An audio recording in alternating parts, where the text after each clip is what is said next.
Este é o método que eu utilizo para criar as paredes dos jogos do OpenBOR que eu faço.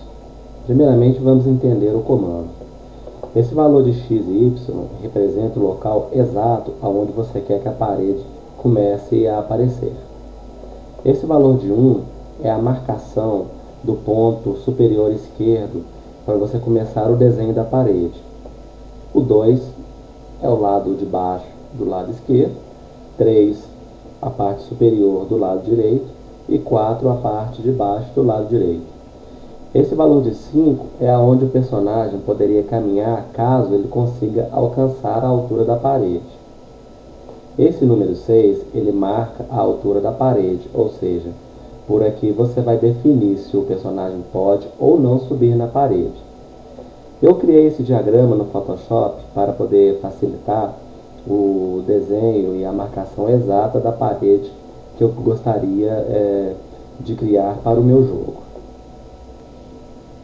Ficou mais ou menos dessa forma. Então, lembrando que o primeiro ponto que você deve fazer é localizar o local exato onde você quer que sua parede esteja.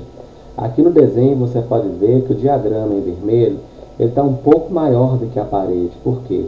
Devido ao offset dos personagens, nós temos que colocar de tal forma que não pareça que eles estejam com o corpo dentro da parede.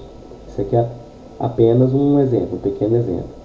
Então vamos ver aqui, o valor de x e y é o valor exato aonde eu quero que a parede apareça.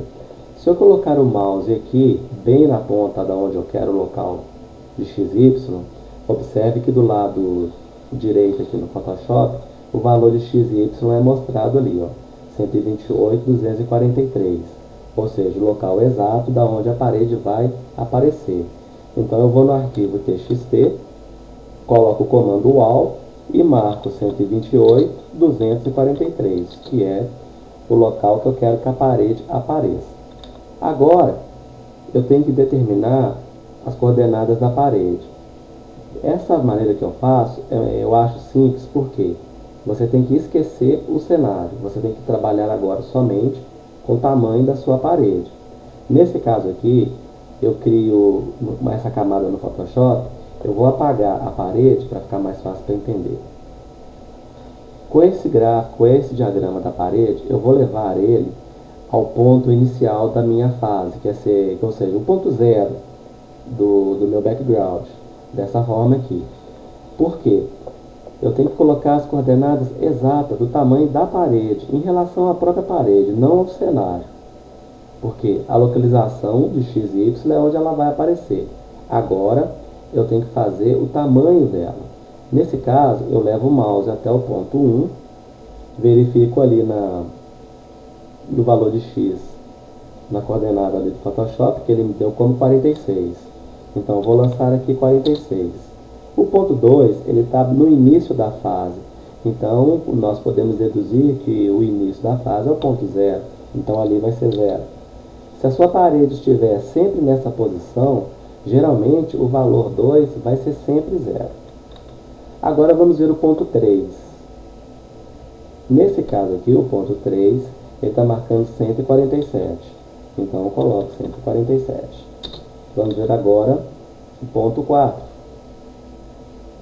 103. Então eu lanço 103. Beleza. Agora vamos ver o ponto 5 e o 6. O 5 seria o local onde o personagem poderia andar caso ele conseguisse subir na parede. Então o que eu vou fazer? Eu vou levar meu diagrama para o ponto 0 da parte superior para que eu possa ter a altura exata de uma distância de um ponto ao outro.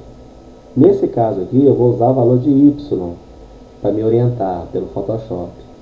Aqui eu coloco o mouse e vejo que o valor de y deu 84. Então eu coloco 84 aqui. O mesmo vale para a altura, só que a altura você vai medir desse ponto 0 até o ponto 3, que seria a lateral, a altura. Nesse caso aqui, no meu caso, está dando ali 147. Então eu lanço 147. Dessa forma, os personagens só conseguirão atingir o alto da parede caso eles consigam dar um pulo mais alto do que esse valor. que por padrão no OpenBOR não é desse jeito. Então, você salva o documento e eu vou testar na fase para mostrar para vocês se deu certo. Bom, como vocês podem ver aqui no meu jogo, a parede está lá, eu deixei o desenho para vocês notarem. Observem que o meu personagem não consegue passar por ela. E o inimigo que está do outro lado também está barrado. Devido à altura, meu personagem não consegue pular mais alto do que eu determinei para a parede, então não tem como ele passar. É desta forma que você pode fazer as paredes. Isso serve também para os rolos, que são os buracos, e para as plataformas, que você pode colocar no seu jogo também.